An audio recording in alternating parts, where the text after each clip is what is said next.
오늘 마태가 전한 예수와의 복음은 쉬운 8번째, 귀신 들린 자를 고치시다. 8장 이제 후반부에 있는 이야기를 제가 오늘 주제로 여러분과 나눌 건데, 귀신 들린 자에 대한 좀 해석이 필요한 것 같아요. 그리고 예수와께서 1세기 당시 오셨을 때 왜 하아레츠, 그 땅에는 그렇게 귀신 들린 자가 많았을까? 지금도 많아요. 그래서 이 귀신에 대한 이해가 필요해요, 여러분.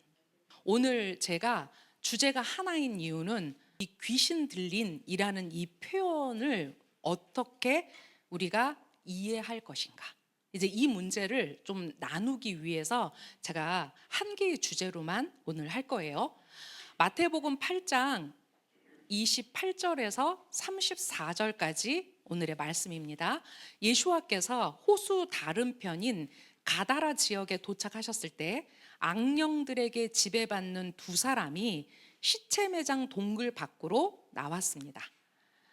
그들은 매우 난폭해서 누구도 감히 그 길로 지나가지 못했습니다.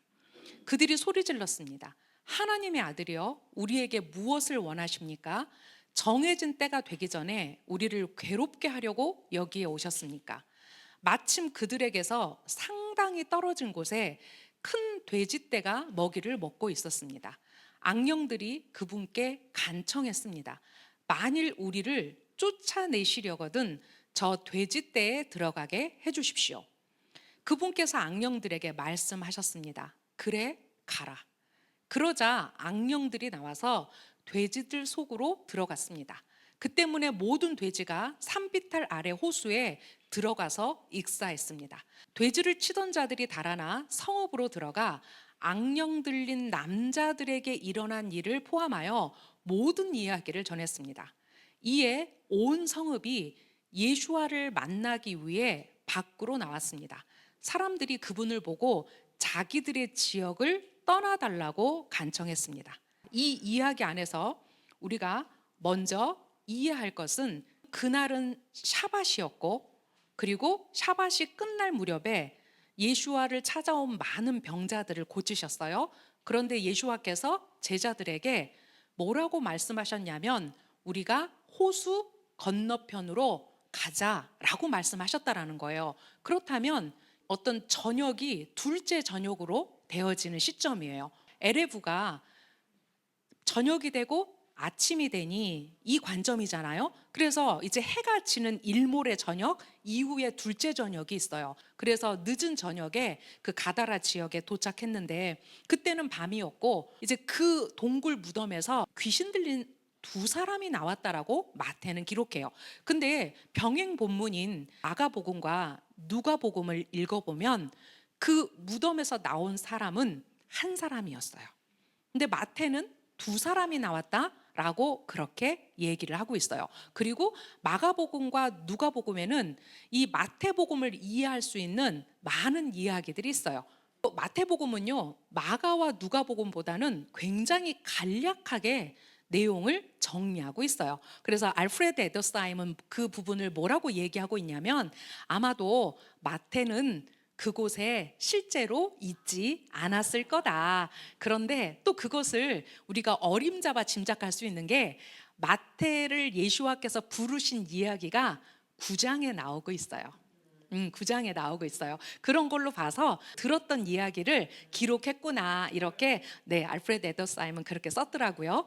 악령들에게 사로잡힌 두 사람을 이해할 수 있는 히브리어 단어가 있는데요, 아호제이 쉐딤이라는 단어예요. 쉐딤은 귀신, 악령, 악마 또는 그러한 성격을 가진 영적 존재, 이런 뜻으로 쉐딤이라는 단어를 우리 성경에서 쓰고 있어요. 쉐딤에 관한 여러 이야기들을 이해하기 위해서 우리가 예수와의 사역을 한번 따라가 볼까요? 마태복음 4장 24절 그리고 25절에 기록된 이야기를 봤을 때, 지금 예수와께서 어떤 사역을 하고 계시는지, 그가 하나님의 아들로서 메시아로서 어떤 일들을 지금 시작하고 계셨는지를 이해할 수 있는 말씀인데, 자, 사람들이 다양한 질병과 통증으로 앓던 모든 자와 악령의 힘에 붙들려 있던 자들과, 자 여기 아우제의 쉐딤이 있죠.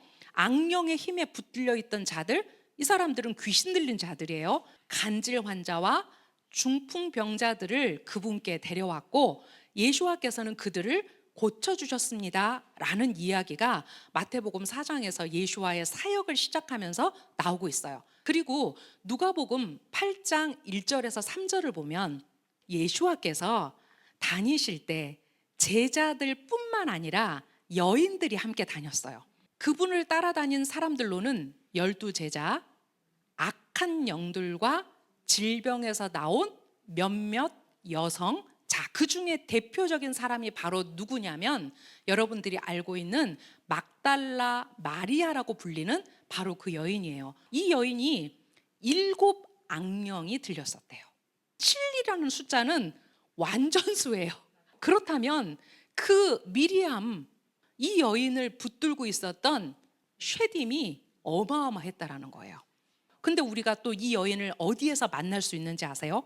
예수와께서 부활하셨을 때, 예수와께서 부활하셨을 때 첫 번째로 만난 사람이 바로 이 7 악령을 쫓아내 주신 바로 그 미리암이었어요.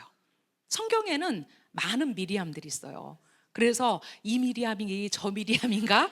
굉장히 헷갈려. 근데 이 미리암은 예수와께서 그 7 악령을 내쫓아 주신 바로 그 마그달라에 사는 미리암이었어요. 자, 또 헤롯의 재무장관 쿠자의 아내 요한나, 또 쇼샨나, 예수와를 도우려고 자신의 재산을 드렸던 다른 많은 여성들이 예수와를 따라다니던 여인들이었어요. 마태복음 12장 22절에서 24절은 우리가 너무나 잘 알고 있는 말씀이에요. 예수와께서 귀신이 들려서 눈 멀고 말 못하는 자를 고쳐주세요. 그러자 그가 말도 하고 보기도 했어요. 온 군중이 다 놀라서 이분이 다윗의 자손이 아니냐 이렇게 물었어요. 그때 바리새인들이 뭐라고 얘기하냐면 이 사람이 귀신들의 두복인 바알즈불에 의하지 않았다면 귀신들을 쫓아내지 못했을 것이다 라고 얘기해요. 예수와를 귀신의 왕이다 귀신의 두복이다 라고 말해요. 자, 이 바리새인들의 말을 통해서 알 수 있는 건 뭐냐면 그 당시에 바로 귀신을 쫓는, 악령을 쫓는 그런 사람들이 있었다. 퇴마사가 됐건 아니면 뭐 심령술사가 됐건 이런 사람들 우리나라로 박수무당 됐건 그죠. 그런데 예수와께서 그 귀신이 들려서 눈 멀고 귀가 안 들리는 그 사람을 고쳤을 때 바리새인들은 예수와를 어떻게 봐요? 저가 바알즈불의 힘을 얻어서 저렇게 귀신 들린 자를 고치고 있구나 라고 말했다는 거예요. 이게 우리가 1세기 당시에 그들의 정서를 이해할 수 있는 말들이에요. 예수와께서 그 말에 뭐라고 말씀하시냐면 마태복음 12장 28절에서 만일 내가 하나님의 영에 의해 악령들을 쫓아내면 하나님의 왕국이 너희 위에 와 있는 것이다. 내가 바알즈불의 영을 힘입고 만약에 귀신을 쫓아낸다면 그 집안은 이미 풍지박산난 집안이다. 그렇게 예수와께서 오히려 반문을 하시죠. 그러면서 내 힘의 능력이 어디에서 나온다라는 거, 바로 하나님의 영에 의해서 나온다라는 것을 이렇게 말씀하고 계세요. 그 당시에 우리가 이렇게 말씀을 통해서 보건대 귀신 들린 자들이 정말 많았구나. 그리고 예수와께서는 바로 그 귀신에 묶인 자들을 자유롭게 해주시는 당신의 그 메시아적 사역 가운데 이 마태복음의 여러 부분들을 만날 수 있어요. 또 아주 유명한 얘기가 하나 있어요. 제가 여기에 싫지는 않았지만 우리 이방인을 대표해서 예수와께 칭찬받은 한 여인이 있어요. 수로보니게 여인이죠. 그 수로보니게 여인이 왜 예수와께 왔어요? 자기의 딸이 귀신 들렸기 때문에 예수와께 왔어요. 그때 나는, 나의 보냄은 바로 내 백성 이스라엘을 위해서 왔지 나는 이방인을 위해서 오지 않았다. 근데 그녀의 놀라운 말이 바로 예수와의 마음을 한 번에 바꾸죠. 개도 그 주인의 상에서 떨어지는 부스러기를 먹습니다. 그 부스러기가 우리의 생명이 된다. 그래서 그 스로보니게 여인의 믿음을 예수와께서 크다 칭찬하시면서 기록하라고 하시잖아요. 그러니까 이 귀신 들림은 단순히 어떤 인종 그런 것을 초월하는 그 당시에 너무나 많은 질병과 같은 것들이었다는 거죠. 네, 이 쉐딤이 성경에서 가장 먼저 쓰였을 때는요, 이게 어떤 의미로 쓰였냐면 우상 숭배의 의미로 쓰여요. 영적 타락의 상징이에요. 그리고 인간이 만든 영적 왜곡의 쉐딤이라는 단어를 쓰고 있어요. 신명기 32장 15절 초반부부터 17절까지 보면, 그런데 예수run이 살찌더니 그를 발로 찼다. 신명기는 아직 가나안에 들어가기 전인데 이미 하나님께서는 그들이 하나님의 법도와 율례를 떠날 것에 대해서 말씀하세요. 자, 그들이 이방 신들로 그분을 질투나시게 하고 가증한 것들로 그분을 노하시게 할 거라는 거예요. 그들이 하나님이 아닌 귀신들에게, 바로 그 쉐딤에게 제사를 할 거라는 거예요. 그렇다면 여기서 이 귀신은 단순히 어떤 악령, 이거를 떠나서 이것은 우상 숭배의 한 단면을 보여주고 있는 거죠.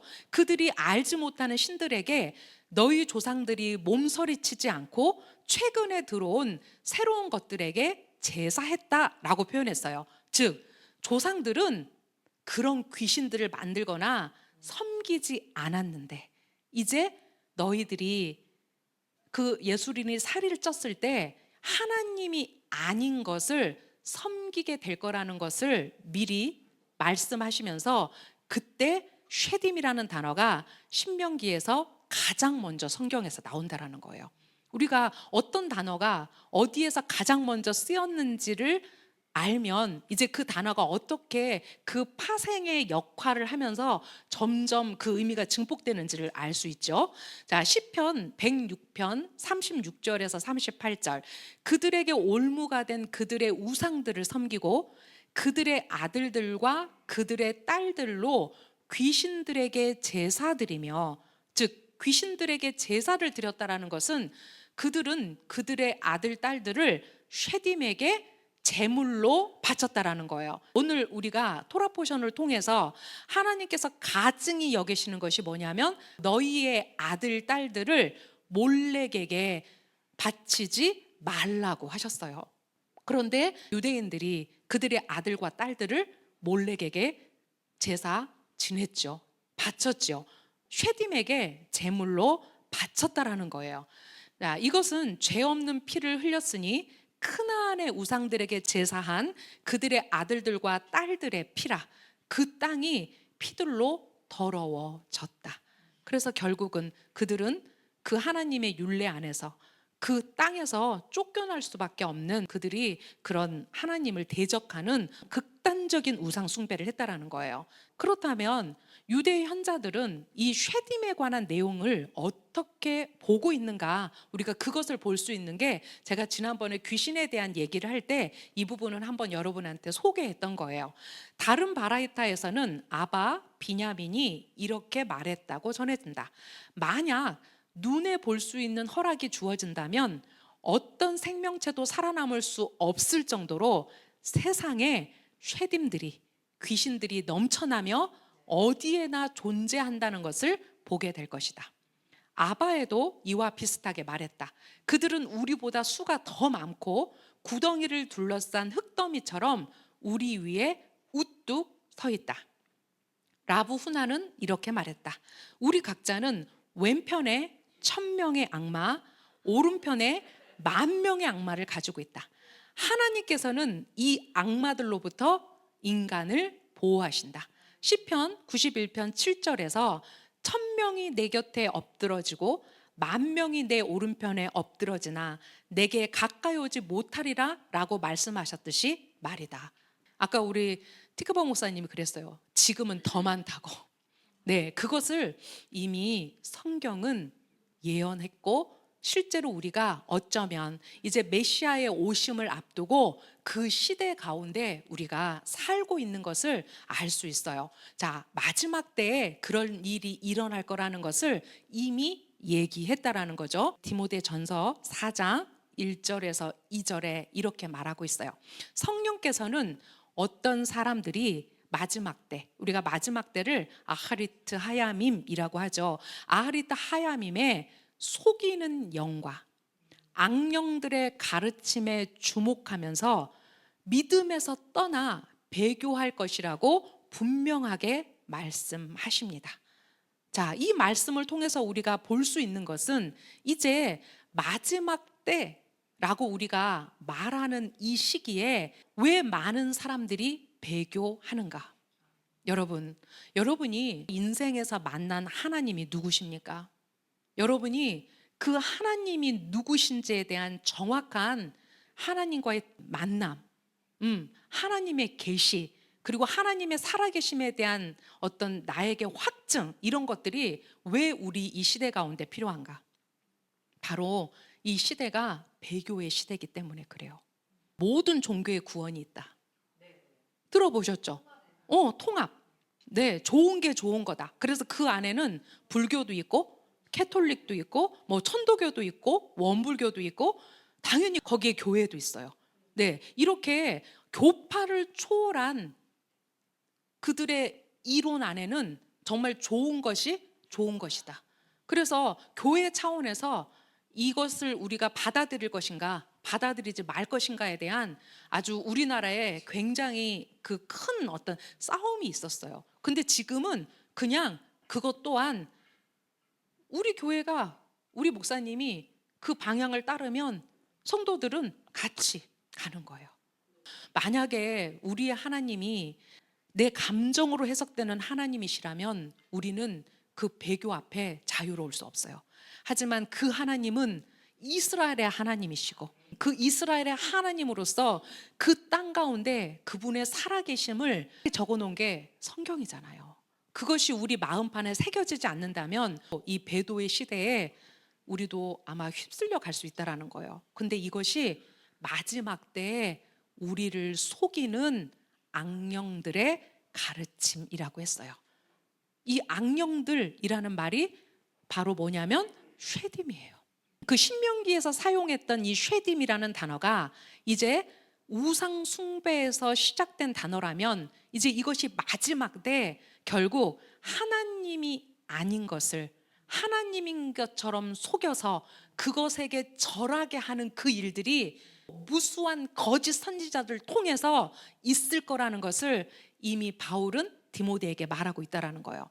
그런 가르침은 양심이 낙인 찍힌 것처럼 타버린 거짓말쟁이들의 위선에서 나옵니다. 본인만 지옥에 가면 되는데 맞아요. 모든 사람들을 이끌고 지옥문 앞에 열심히 가는 형국이죠.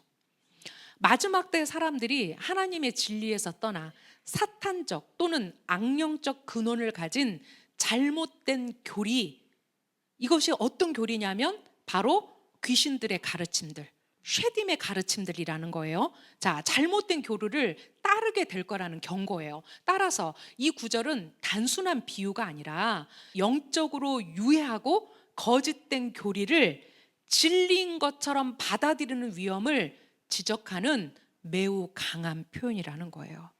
우리는 하나님의 다림줄을 통해서 우리 한 개인이 하나님의 다림줄 앞에 저는 서야 된다고 생각해요. 우리 한 사람 한 사람이 우리가 공동체적 구원 안에서 우리가 구원을 이룰 것이지만 하나님과 나와의 관계는 1대1의 관계예요.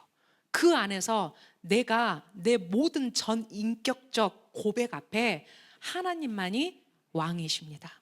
특별히 지금은 우리가 이 체제 전쟁 속에 있잖아요. 이것은 단순히 대한민국의 일이 아니에요.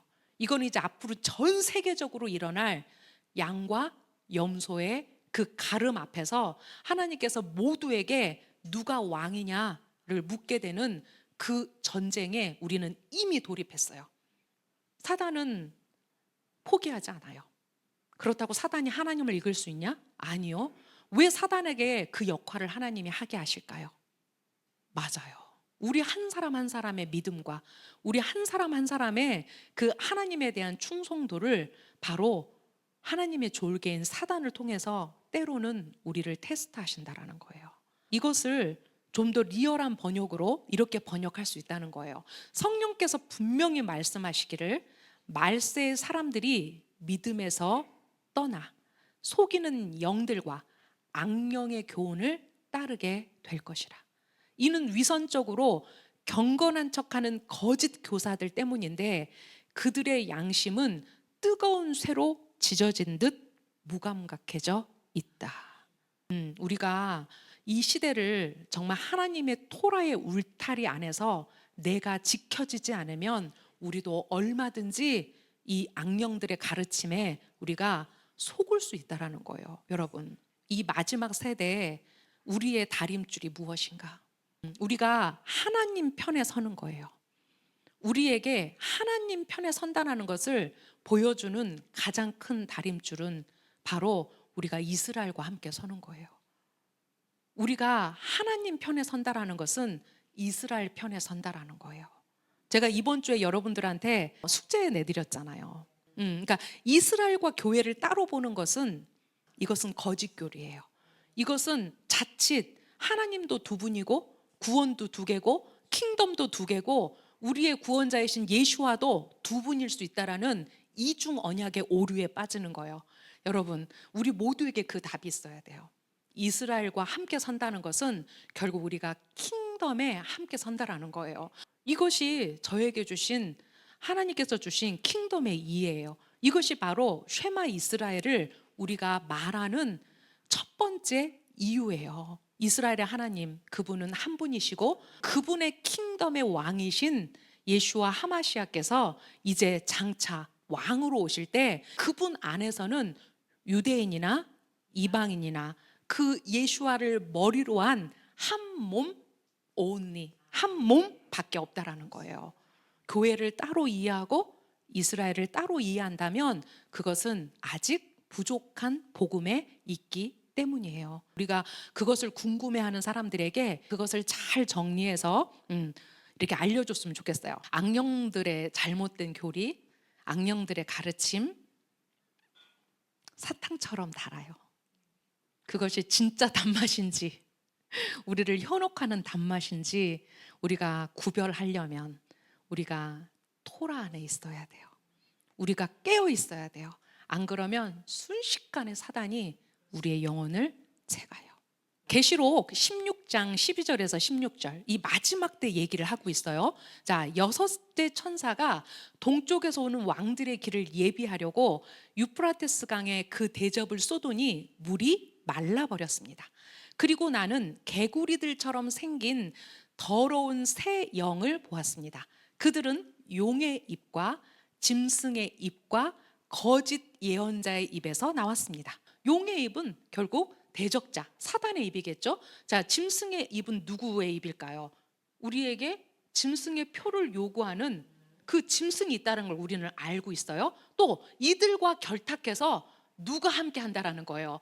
거짓 예언자들이 함께 한다라는 거예요. 그런데 기가 막힌 것은 그들이 쉐딤이에요, 여러분. 그런데 더 기가 막힌 것은 기적을 행해요. 그들은 기적을 해가는 악령들이에요. 기적을 행한다니까요. 그들은 기적을 행하는 악령들이며 아도나이 째바옷, 만군의 주의 큰 날에 있을 전쟁을 위해 온 세계에서 사는 왕들을 모으러 가는 자들입니다. 그리고 그 세 영은 히브리어로 하르 메기도라는 곳으로 왕들을 모았습니다. 네, 우리 이제 계시록에 나와 있는 무슨 전쟁? 아마겟돈 전쟁을 모으는 영이 누구냐면 바로 쉐딤이라는 거예요. 계시록 18장 1절에서 5절에 큰 성 바벨론이 쓰러져요. 이 일들 후에 나는 다른 천사가 하늘로부터 큰 권세를 가지고 내려오는 것을 보았다. 땅이 그의 영광으로 밝아졌다. 그가 큰 소리로 외쳤다. 이르기를 쓰러졌다. 큰 바벨이 쓰러져서, 그런데 여러분 그 다음 내용 보세요. 그 바벨론이 쓰러졌는데 그 큰 바벨론이 귀신들의 거처가 되고, 모든 부정한 영의 소굴이 되고, 모든 부정한 새의 소굴이 되고, 모든 부정하고 가증한 짐승의 소굴이 되었다. 모든 이방 나라가 그녀가 음행한 진노의 포도주를 마셨고, 땅의 왕들이 그녀와 음행하였다. 땅의 상인들이 그녀의 사치에 힘입어 부유하게 되었다. 근데 그때 나는 하늘로부터 다른 소리를 들었다. 이르기를, 내 백성은 거기서 나와 그녀의 죄에 참여하지 말고 그녀의 재앙을 받지 마라. 이는 그녀의 죄가 하늘에까지 닿았고 하나님께서 그녀의 악한 행위를 기억하셨기 때문이다. 우리는 이 큰 성 바벨론을 누구는 캐톨릭이다, 누구는 무슬림이다, 이렇게 말해요.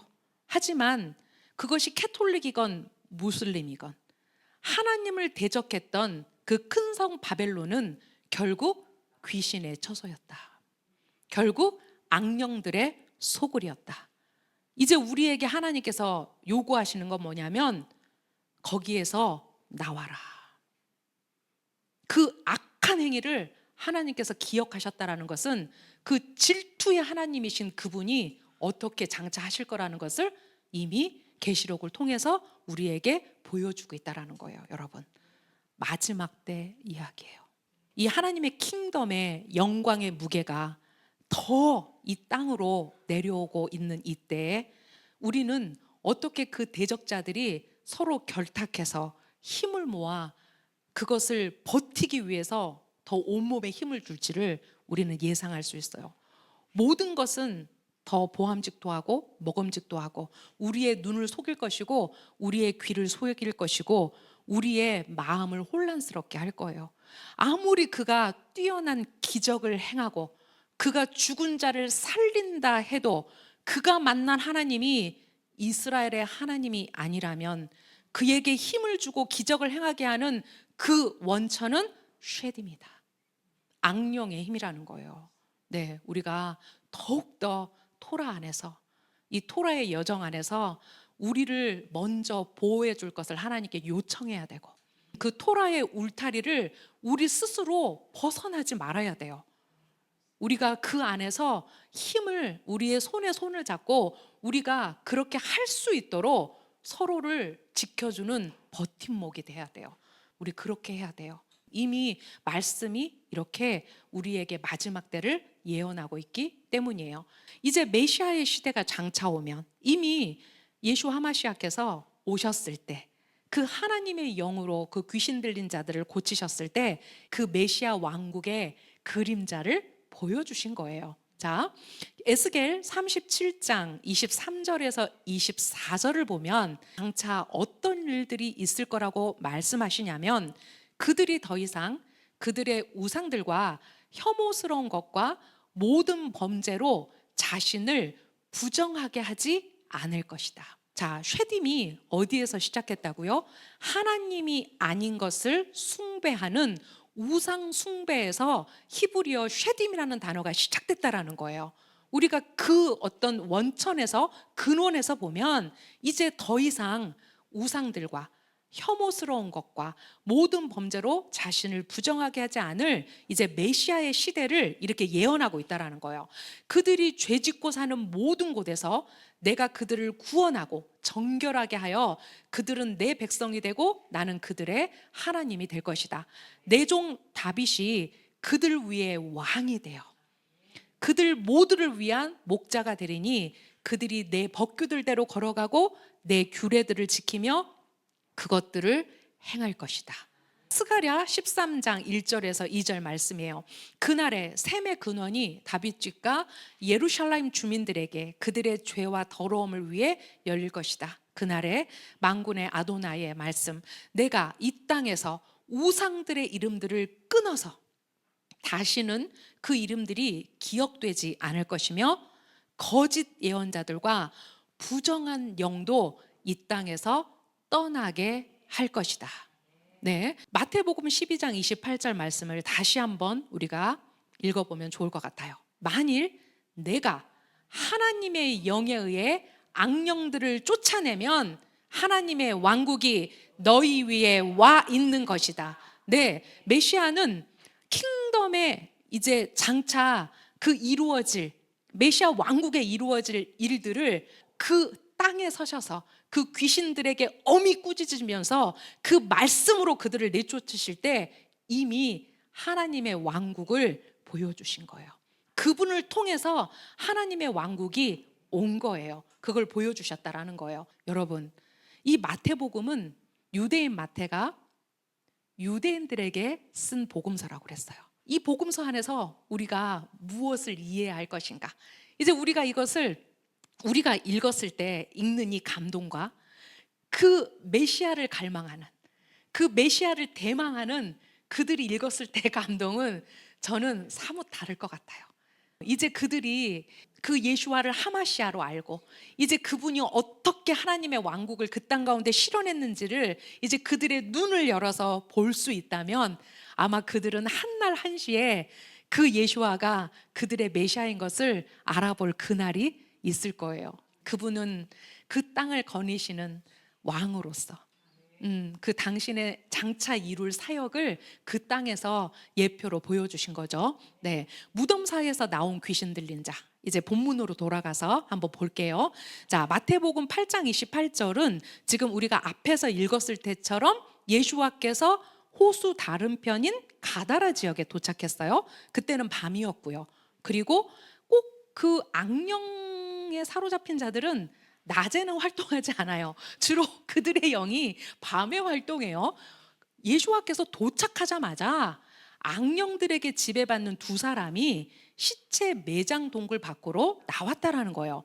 그런데 마가복음을 읽으니까 예수와와 제자들이 호수 건너편인 거라사인의 지역에 도착했습니다. 이게 거라사 지역에 어떤 한 지역의 이름이 가다라일 수 있어요. 그러니까 이건 조금 지명이 다르더라도 넓은 지역을 포함하는 단어예요. 그분께서 배에서 내리자마자 더러운 영이 들린 사람이 1인으로 나와요. 그분을 만나려고 매장 동굴에서 나왔습니다. 여러분, 왜 예수와는 그 밤에 호수 건너편으로 가셨을까요? 그날 예수와는 굉장히 많이 체력적으로도 굉장히 피곤하셨을 것 같아요. 뭐 그분은 신이셨으니까 그죠? 우리 그렇게 생각할 수 있다는 거예요. 아니에요. 그런데 그분은요 바로 그 병자들을 고치시고 제자들을 이끌고 왜 호수 건너편으로 그날 가셔야 하셨을까? 저는 이 질문이 제 안에 가장 많이 들었어요. 사실은 이번 주 준비하면서 왜 그 밤이었을까? 예수와를 움직였던 그 힘은 무엇이었을까? 그분을 이끌었던 그 영혼의 소리를 예수와는 듣지 않으셨을까? 그는 어떤 사람이었는지를 마가는 자세하게 기록하고 있어요. 마태에서는 이걸 기록하지 않거든요. 자, 그 사람의 상태예요. 그는 매장 동굴에서 살았고 아무도 그를 묶어둘 수 없었으며 쇠사슬로도 묶어둘 수가 없었습니다.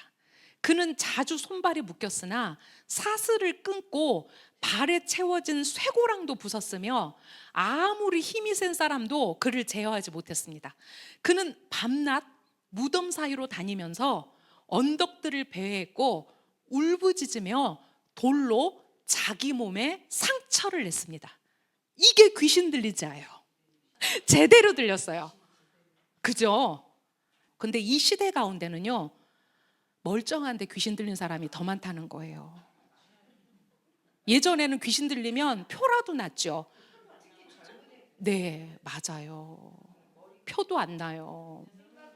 요즘에는 귀신이 들려도 그 더러운 영에 자기가 잡혀 있는지를 모른다라는 거죠. 근데 이것이 마지막 시대에 실제로 나타나는 현상이기 때문에 정말 우리가 스스로 우리를 보호하고 우리 가족을 보호하고 그렇게 해야 돼요, 여러분. 네. 자, 예수와께서 거라사 해변에 당도하셨을 때 그를 만나기 위해 무덤에서 나온 귀신 들린 자에 대한 묘사는 극도로 생생하다. 그의 강포함, 통제불능 상태, 자제력, 결여, 살기, 자살 충동? 왜? 자기 몸을 계속 뭔가로 자해했어요. 그리고 광란 등이 모두 묘사되어 있다라고 알프레드 에더사임이 그 광인을 이렇게 표현하고 있어요. 귀신 들린 상태의 극한을 보이는 것이 목표였음이 분명하다. 참 재밌는 표현이지 않아요? 귀신 들린 상태의 최고봉을 이 사람을 통해서 지금 보여주는 것이 분명히 목표였을 것이다. 그런데 예수아가 그 영의 소리를 듣고 가셨다라는 거예요. 저는 자, 바리새인들에 의해 사탄의 사자, 그죠?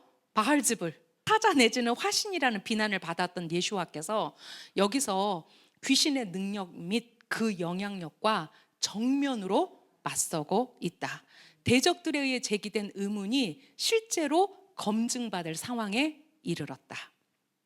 여느 때와 마찬가지로 귀신들이 예수아를 알아보았죠. 그분의 임재는 그들로 하여금 자신과 그분의 정체성을 고백하지 않을 수 없게 만들었어요. 마태복음은 단순히 하나님의 아들이여 이 표현으로 썼지만 마가복음과 누가복음은 지극히 높으신 하엘륜이라는 표현을 써서 바로 예수아가 누군지를 알아봤다라는 거예요. 본문의 경우 즉시 나타난 결과는 그래서 경외였다.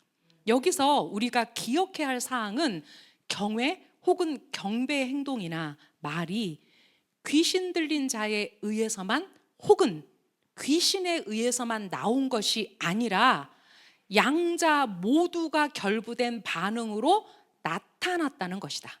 그래서 마태복음은 마가와 누가복음과 다르게 한 사람이 아니라 두 사람이라고 말한 것은 아닐까. 제가 말씀 준비하면서 그 생각이 든 거죠. 그러니까 이것을 그 귀신 들린 사람을 하나의 개체로 보고 그 사람을 잡고 있는 쉐딤을 또 하나의 개체로 봤다면 이것은 두 사람이라고 표현했을 수 있을 것이다 라는 거죠. 귀신이 그 사람을 온전히 사로잡고 있었던 것이다. 그들의 말이 그의 경배를 유도했으며, 이제 여기서 그들이 누군지 알겠죠?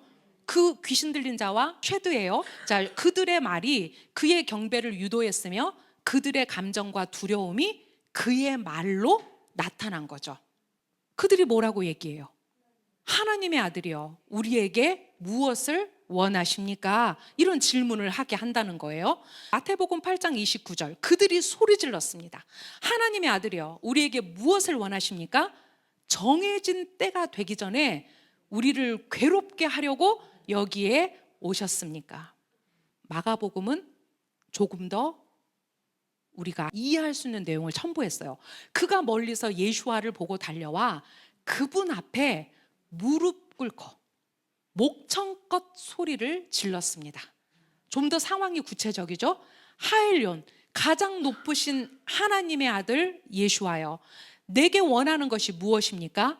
하나님의 이름으로 당신께 애원합니다. 나를 괴롭히지 마십시오. 경애와 경배의 대상인 거를 귀신들은 누구보다도 잘 안다라는 거예요. 이는 더 놀라운 것은 예수와께서 이미 그에게 더러운 영아 이 사람에게서 나와라 하고 말씀하셨기 때문입니다. 마가와 누가가 이걸 기록하고 있어요. 이미 그 귀신 들린 자가 나오고 있을 때 예수와는 그를 향해서 더러운 영아라고 엄히 꾸짖으시면서 이 사람에게서 나와라 라고 말씀하셨다라는 거예요. 지극히 높으신 하나님의 아들 예수와여 나와 당신이 무슨 상관이 있나이까 라고 하는 귀신 들린 자의 경애와 저항은 예수와께서 그 더러운 영에게 그 사람에게서 나오라고 명하셨기 때문이다. 이것은 그 사람과 일체가 된 귀신들의 의식이 그 사람에 의해 표현된 것일 수도 있다. 주님이 그의 이름을 물으신 것은 물으시죠? 내 이름이 무엇이냐? 라고 마태복음에는 없지만 마가와 누가는 있어요. 자, 물으신 것은 이와 같이 일체가 된 상태를 깨트리기 위해서 또는 귀신 들린 자에게 그 상태가 귀신들에게 사로잡힌 결과일 뿐임을 주지시키기 위해서였을 것이다 라고 쓰고 있다라는 거예요. 알프레드 에더스하임이. 저는 너무 놀라운 해석인 것 같아요. 내가 누구냐? 라고 물었을 때 이것은 그 사람과 그 쉐드를 분리하는 거예요. 탈무드에 따르면 누군가가 귀신을 귀찮게 하거나 그 존재에 대해 걱정하면 귀신들도 그를 귀찮게 한다. 실제로 그들이 귀신을 봐도 못 본 척, 귀신 들린 자를 봐도 못 본 척. 왜냐하면 상관하기 싫은 거야. 간섭하기 싫은 거야. 그를 잡고 있는 악령이 나에게 올 수 있다라고 생각한다는 거죠. 하지만 귀신을 괴롭히지 않고 무시하면 그들도 사람을 방해하지 않는다라고 탈무드가 그래서 실제로 기록하고 있어요. 그럼에도 불구하고 왜 예수와는 이 악령들과 접촉했는가? 이제 메시아닉 완전히 관점으로 우리가 넘어와요. 그럼에도 불구하고 왜 예수와는 이 악령들과 접촉했는가? 진짜 가슴이 미어지잖아요. 이거 보면 막 가슴이 미어져요. 저는 그 아버지의 사랑과 그 아들의 그 충성이 그 귀신 들린 자를 향해 그 밤에 그 건너편으로 갔을 때 얼마나 많은 일들이 있었습니까? 그 풍랑이 일어서 그 파도가 쳐서 배에 물이 고일 정도로 그 모든 역경을 뚫고 그 예수와께서 가셔야만 했던 이유가 무엇이었을까? 그러한 이유는 악의 세력과 거래하기 위해서가 아니라 포획되고 오염된 영혼을 구원하기 위해서였다. 게다가 그는 이방인이었어요. 거라사 지역은 이방 지역이었어요. 즉, 그 영혼을 구원하고 정결케 하기 위해 그 자리에 계셨다. 이것은 그분의 사명 중 일부였다.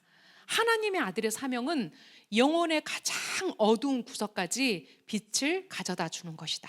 메시아는 모든 사람을 끌어들여야 하며 저는 이것을 모든 사람을 끌어안아야 하며 고귀한 사람들뿐만 아니라 우리 중 가장 낮고 타락한 이들에게도 다가가야 할 것이다. 이것이 바로 메시아의 사명이라는 거예요. 우리는 모든 하강이 단지 상승을 위한 것임을 고려해야 된다. 네, 우리는 바닥을 칠 수 있어요. 바닥을 다 찾는 줄 알았는데 거기 지하 10층이 있을 때도 있어요.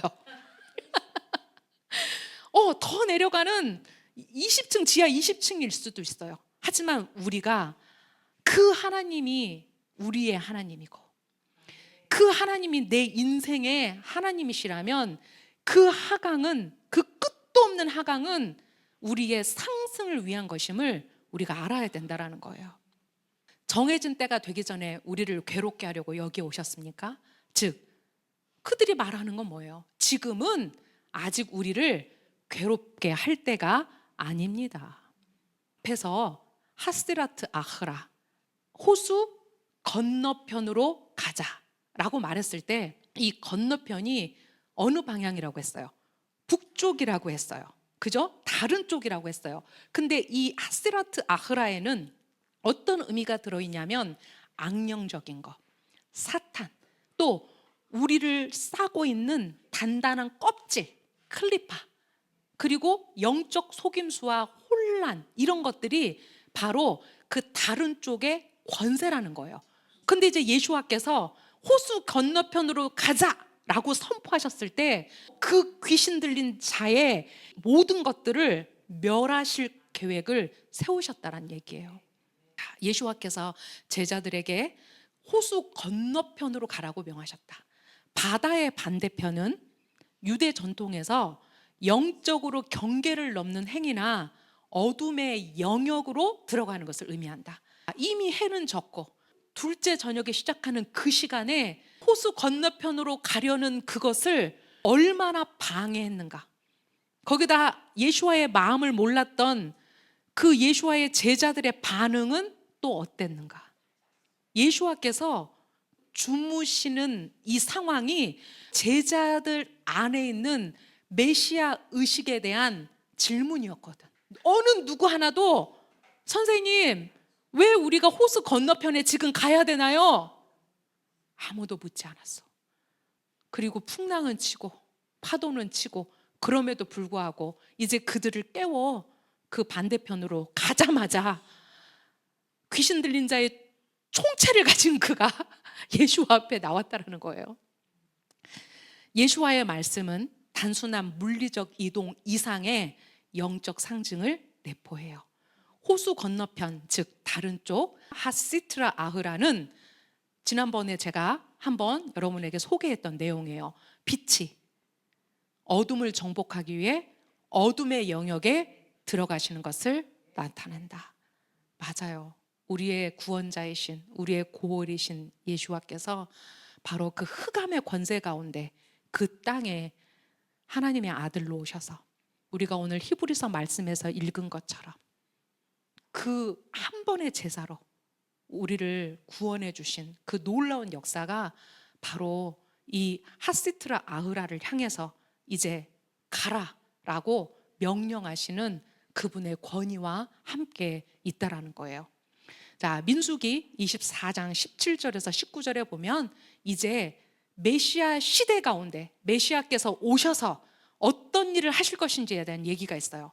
한 별이 야곱으로부터 나타나고 한 규가 이스라엘로부터 일어나서 누가 온다는 거예요? 이 한 별은 누구예요? 이제 마시아가 오셔서 어떻게 하실 거라고요?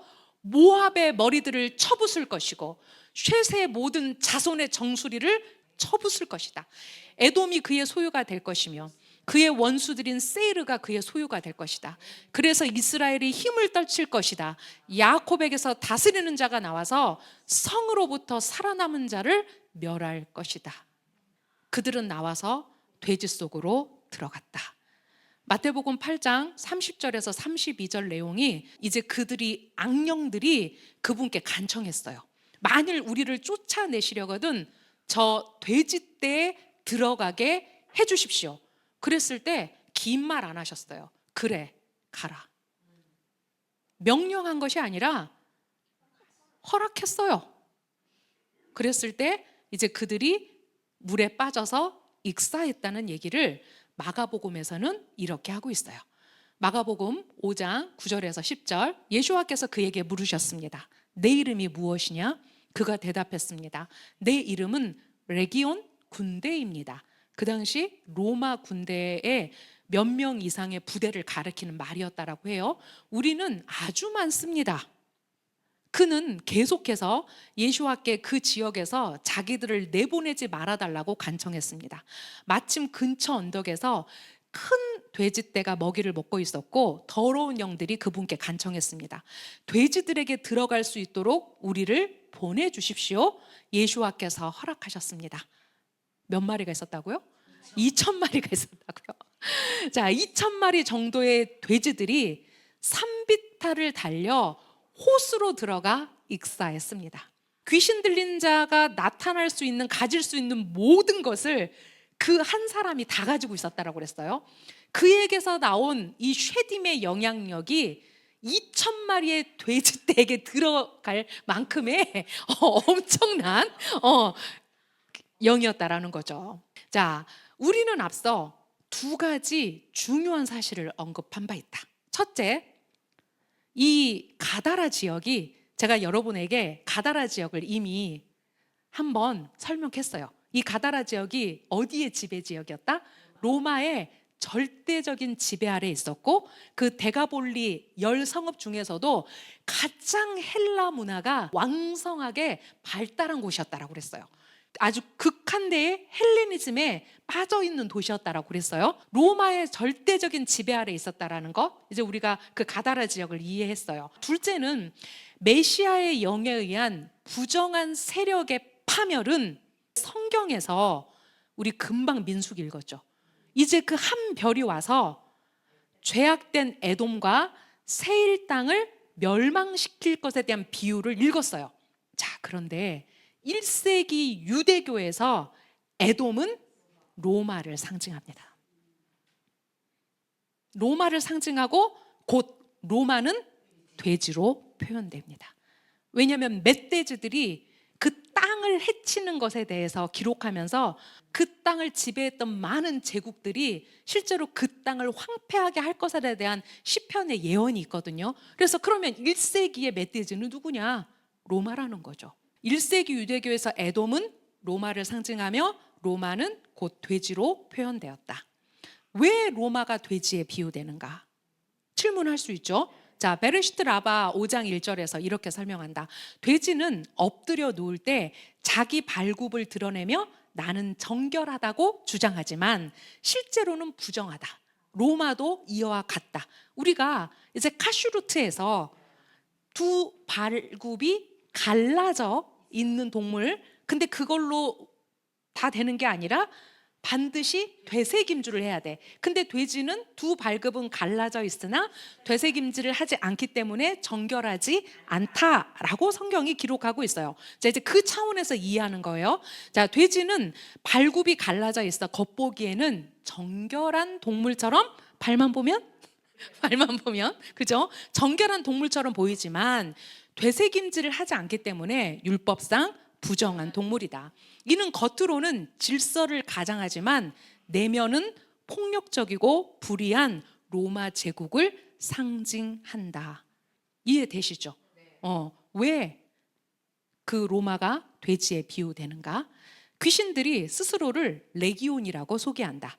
레기온은 로마 군대의 한 부대를 뜻하는 단어이다. 여기서 돼지는 에돔과의 메시아적 전투를 상징한다. 돼지 떼는 단지 동물이 아니라 로마적 질서, 불의한 권세, 거짓 종교, 영적 부정함 전체를 지배한 상징이다. 그렇다면 여러분, 그 사람을 붙들고 있었던 이 쉐딤의 정체를 우리가 알 수 있다는 거예요. 그 쉐딤의 정체가 곧 어떤 정체성이 온 거냐면 바로 로마라는 돼지라는 정체성이 그를 붙들었다는 거죠. 우리가 실제로 기도로 선포할 때, 이 말씀의 능력을 선포할 때 그 실체를 무시하면 안 돼요. 그래서 정확하게 이 로마적 질서와 불의한 권세와 거짓 종교와 영적 부정함의 전체가 바로 오늘날 많은 사람들을 붙들고 있는 그 쉐딤의 실체라는 거예요. 귀신들이 나와서 돼지들 속으로 들어갔다. 어둠의 세력은 이제 메시아적 의식이 깨어난 사람 안에 더 이상 머물 수가 없었어요. 이제 이 귀신 들린 이 사람은 그 지극히 높으신 하나님의 아들 앞에 그 메시아적 의식이 깨어났어요. 그래서 그들은 인간의 더러움의 근원으로 다시 돌아가 세상 속으로 들어가고 결국 토라의 물속에서 멸망당해요. 여러분, 이것은 앞으로 되어질 일들이에요. 메시아의 주요 무기는 거룩한 말의 능력이었어요. 이사야 11장 4절은 그는 그 입술의 영으로 악인을 죽일 것이다. 우리가 계시록을 통해서 그의 입술의 화영검이 앞으로 어떻게 대적들을 향해서 그것이 쓰일 것인지를 이미 말씀하고 계세요. 내가 이 땅에서 부정한 영을 제거하리라. 스가랴서 3장 9절의 말씀이죠. 자, 이 말씀은 메시아가 오심으로 세상에서 모든 부정과 악의 세력이 제거될 것임을 상징적으로 보여준다. 예수와는 그 당신의 백성뿐만 아니라 호수 건너편에 그 어둠과 그 로마의 모든 그 쉐딤의 근원들이 있는 건너편 그곳에 있는 이방인 한 사람의 귀신 들린 그 이방인 한 사람을 향해서 반응하시는 메시아의 그 반응은 이제 그가 이스라엘의 왕이시면서 모든 열방의 왕이시고 이스라엘만 고치시는 것이 아니라 열방을 고치실 왕이라는 것을 보여준다라는 거죠. 이것이 그 예수아가 하마시아라는 것을 알게 된 유대인들에게 그들의 눈이 열려서 읽힌다면 정말 얼마나 그들이 놀랍게 그 메시아를 영접할 수 있을까요? 자, 마가복음 5장 18절에서 20절 마지막 부분입니다. 이 부분이 마태복음에는 없어요.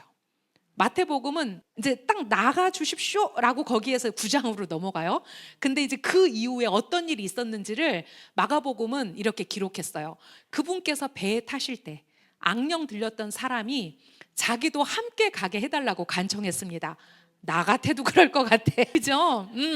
왜냐하면 그 귀신 들려서 너무 오랫동안 사람들하고 차단되어 있었고 또 얼마나 사람들이 그를 이상하게 봤을 거예요. 그러나 예수와께서 허락하지 않으셨습니다. 대신에 그분은 그에게 말씀하셨습니다. 내 가족이 있는 집으로 가서 아도나이께서 긍휼로 너를 위해 얼마나 많은 일을 해주셨는지를 그들에게 말하라. 그가 돌아가서 예수와께서 자기에게 얼마나 많은 일을 해주셨는지 열 성읍 데가볼리에 선포하기 시작했고 모든 사람이 놀랐습니다.